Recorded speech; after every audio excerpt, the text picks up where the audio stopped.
Australian Story returns next Monday on ABC.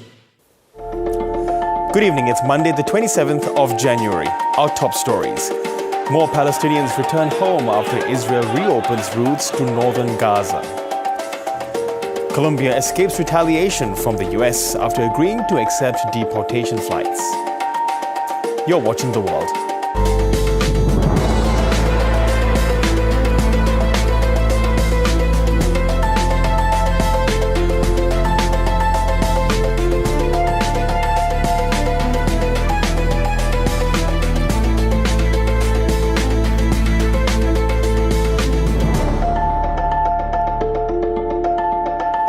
Hello, I'm Girish Sawlani. Also tonight, Indonesia's president floats pardons for prisoners, including Papuan separatists.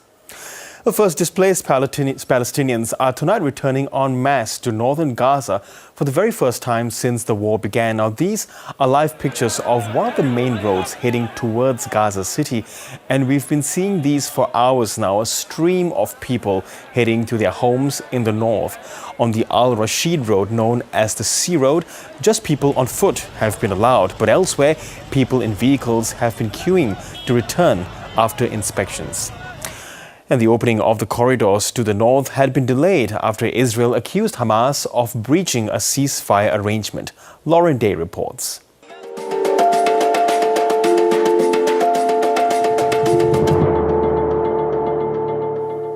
Well, it's been nothing less than an eventful first week of the Trump presidency.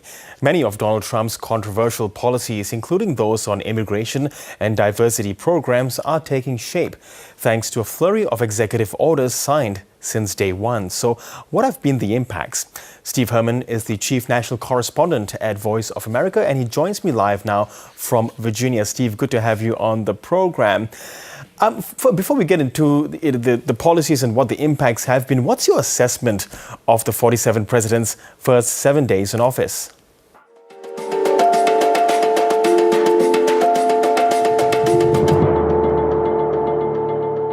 And you are watching The World. The top stories we are following tonight. Israel begins allowing Palestinians to return to the heavily destroyed north of the Gaza Strip.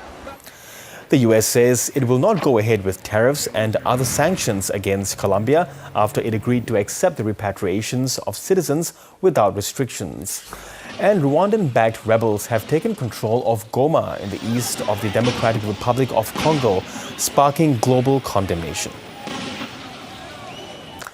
To federal politics, and the Prime Minister and opposition leader have described yesterday's neo-Nazi rally in Adelaide as horrific and disgraceful. It's the latest display of anti-Semitism and comes as the world prepares to commemorate Holocaust Memorial Day. Here's National Affairs correspondent Jane Norman.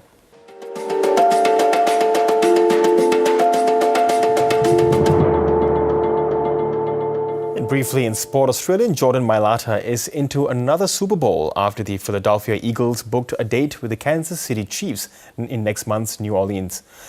The winners of the past two Super Bowls, the Chiefs, defeated the Buffalo Bills 32 points to 29 in Kansas City. Let's have a look at the weather around the country tomorrow. Mostly sunny in Brisbane, an afternoon cool change for Sydney, a possible storm in Canberra and a chance of showers for Melbourne. It'll be partly cloudy in Hobart and Adelaide, sunny in Perth and a possible storm for Darwin where you'll have a top of 33 degrees. And let's recap our top stories before we go. Israel has begun allowing thousands of Palestinians to return to northern Gaza.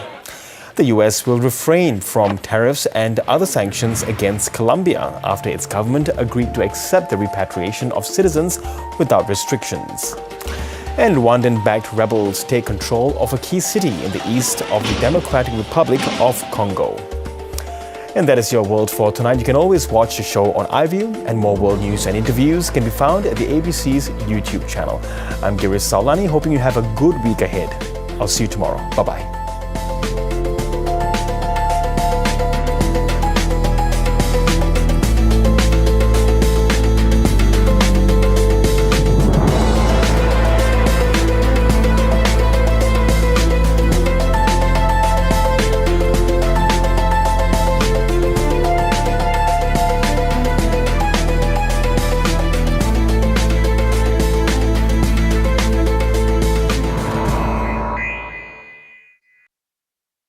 It's an icon of